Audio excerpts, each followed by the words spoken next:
Welcome to the Short and Sweet podcast. This is take 3 because Periscope sucks. We have a fun program today. It's going to be good if it will work. So I'm still waiting on seeing my face.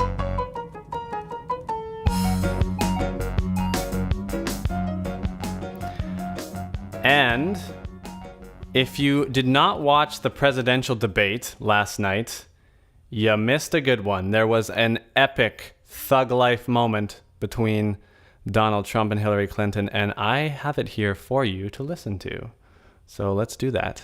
You know, it's just awfully good that someone with the temperament of Donald Trump is not in charge of the law in our country. Because you'd be in jail. Secretary Clinton.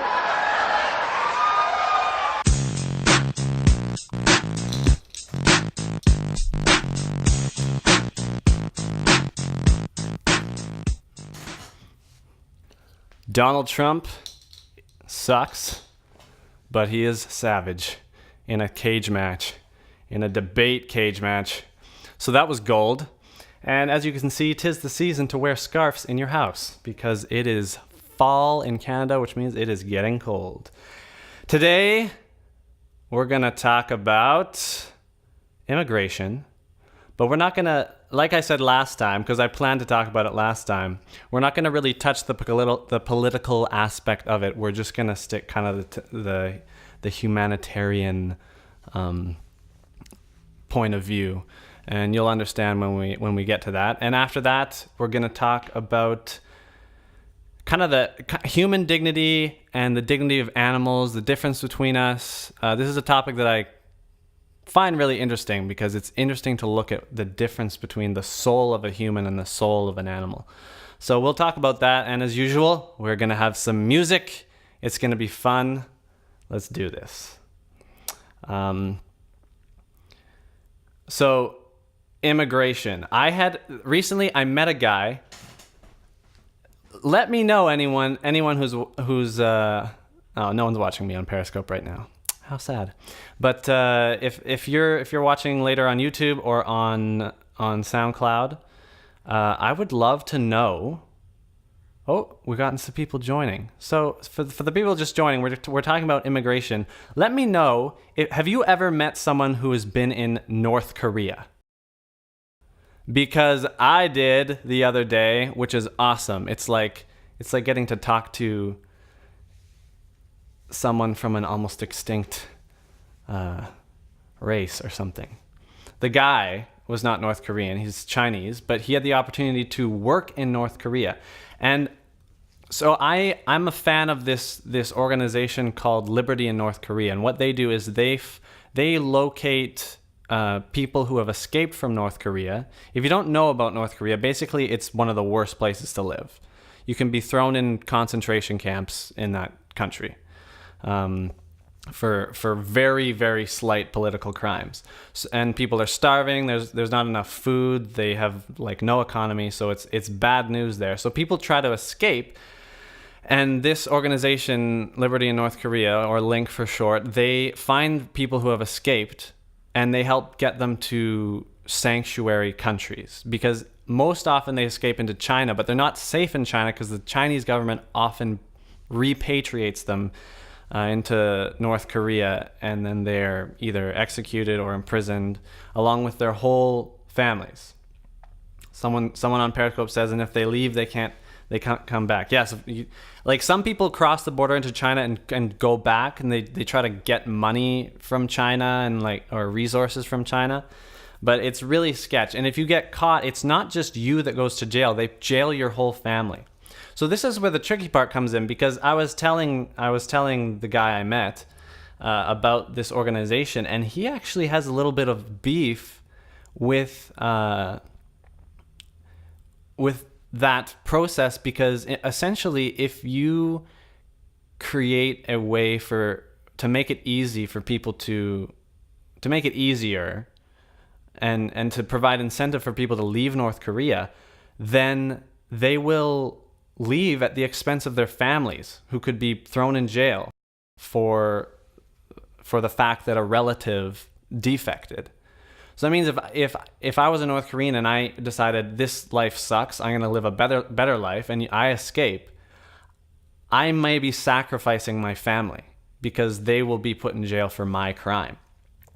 So that was an interesting thing to kind of think about. And in general, there's lots of talk about immigration these days because of, terrorism and all that stuff. But I watched a video a while ago where a guy kind of does a visual demonstration of immigration. And he uses a bunch of gumballs basically to demonstrate the scale of poverty and the scale of people who are living in dire circumstance versus the amount of immigrants that countries typically let in per year. And basically what he was trying to point out is that even if a country lets in an immense amount of immigrants, they're barely scratching the surface. And in fact, the amount of new poor people that are added to the population, by birth rates each year eclipses the amount of immigrants that any country accepts, which essentially means that we're not doing anything by accepting these immigrants. And in addition to that, the immigrants that normally developed countries accept are not the poor immigrants, because poor people don't really have the means to leave their country. Only rich people do. And rich people are usually rich because they're educated. Now, who is it that is the most capable of making a positive change for their country? Someone who's educated or someone who's not? Obviously, it's the educated person. So basically what's happening is there's what's a popular term is a brain drain, which is that all the smart people from a country are just leaving and for a better life because they have money to do that. So they immigrate to other countries and they leave their country basically devoid of anyone who could possibly influence the policies that are hurting the people in the country. So I just wanted to, I don't really have, that's basically all I really wanted to say. There's interesting examples. There's a guy in Venezuela, another country, if you're not aware of it, right now Venezuela is not doing well. Their leader is basically a dictator, and the policies he's allowed have caused insane inflation to the point where the Venezuelan currency is worth basically nothing. People are poor. They can't buy food. The companies can't really compete. So it's a terrible place there. But there's a guy there, his name Leopoldo Lopez, who was educated in the United States. So he's an example of a wealthy Venezuelan who, if he wanted to, probably could have easily become a permanent member of the United States or gone to some other country that he liked and not have to deal with being in his country anymore. But instead what he did was he was educated and he used his influence and his education to be a voice against an oppressive government in his country. Now for that, he's been put in jail. So here's the thing. Is it worth it? I don't know. Because you have to be someone who's willing to sacrifice if you want to do that, right? He did. And I'm sure when Venezuela comes out of its terrible situation, this guy's going to be seen as a hero.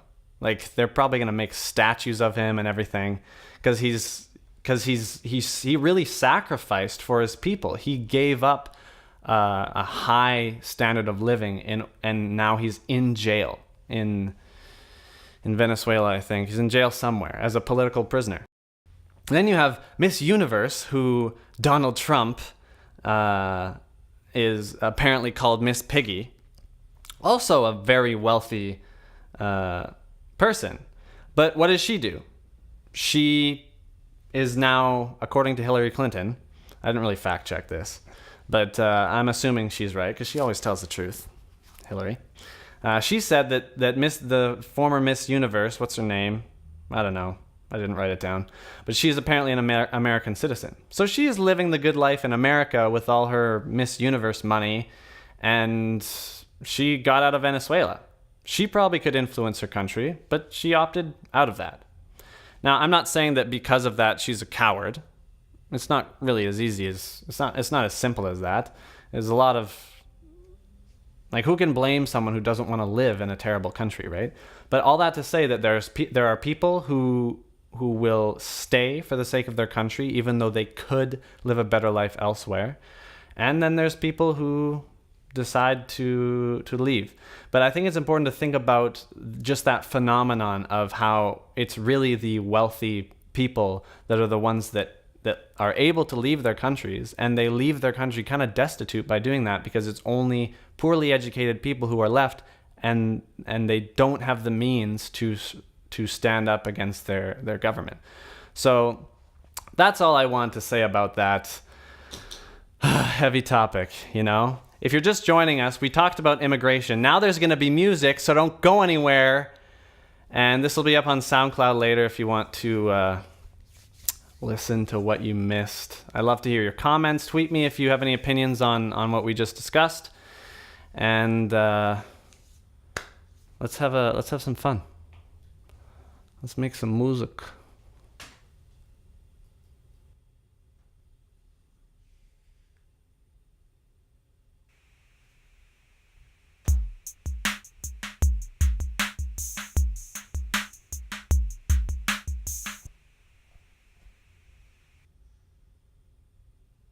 I think I made an error.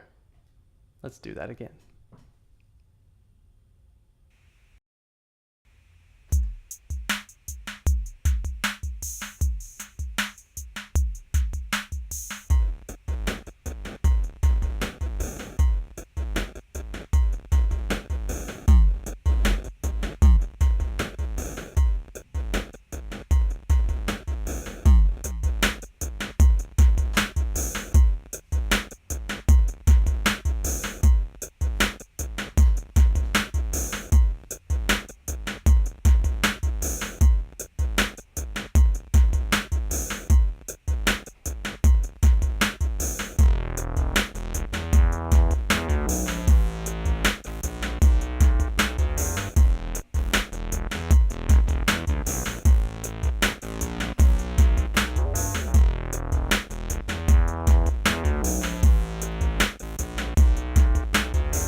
Asked my girl what she wanted to be. She said, baby, that you'll see, I wanna be famous, a star on a screen, but you can do something in between. Baby, you can drive my car. Yes, I'm gonna be a star. Do, do, do, do. Baby, you can drive my car. And baby, I love you.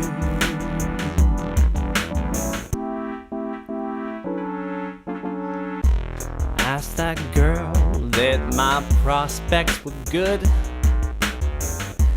She said, baby, it's understood. Working for peanuts is all very fine, and I can show you a better time. Baby, you can drive my car. Yes, I'm gonna be a star. Baby, you can drive my car. And baby, I love you. Baby, I love you. Baby, I love you.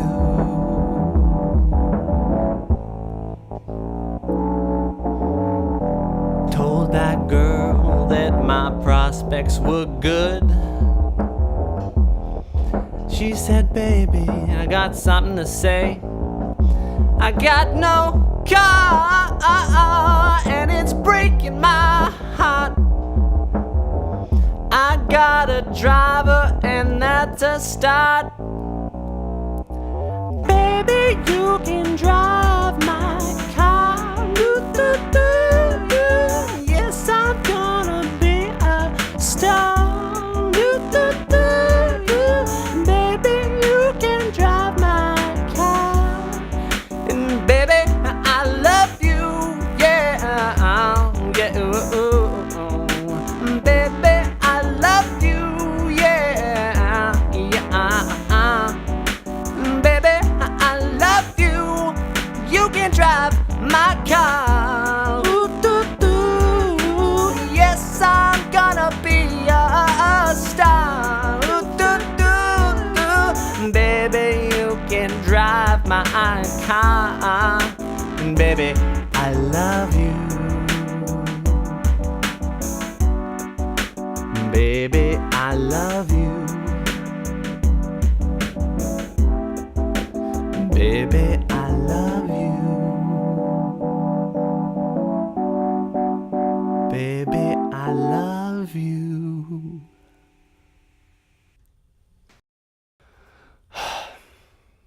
Thanks for listening. I got my tea because it's cold. I always screw up the lyrics. But you guys wouldn't know if I didn't tell you. You hear me slurping my tea? Anyway,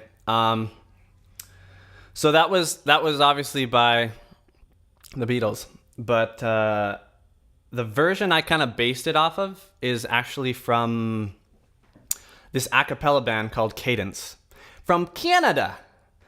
So yeah, check them out. They have really good arrangements, and my friend is in it. We used to idolize them when we were little choir kids. We were like, these guys are so cool. And then he ends up auditioning for the group Cadence, and now he's in it. Next topic. We're talking about animals. And someone posted something on Facebook that was basically like, it's because of human evolution that we always are unsatisfied. Because if we were just content, then we'd stop progressing and innovating, and then we'd go extinct because we wouldn't have developed all the things that have allowed us to survive. That's a decent point, but also, what about all the animals that have no ambition and are not extinct? So it led me to start thinking about, thinking about again, because I always think about this, the difference between animals and people. And you'll notice animals, they don't innovate. A cat, you will feed it wet food and be like, wow, I love wet food more than dry food, but it's never gonna make its own. Harambe, we're holding vigils for Harambe. We are. Gorillas aren't. They don't care that Harambe's dead. We have given animals dignity by doing the things to them that we do. And it's ironic to me that people are like, oh, humans are the worst thing that ever happened to nature. We're always abusing nature. But humans are the only ones that actually actively try to save nature. Nature doesn't do it on its own. We're the only ones that are like, oh, this animal's going extinct. We should probably try to preserve it.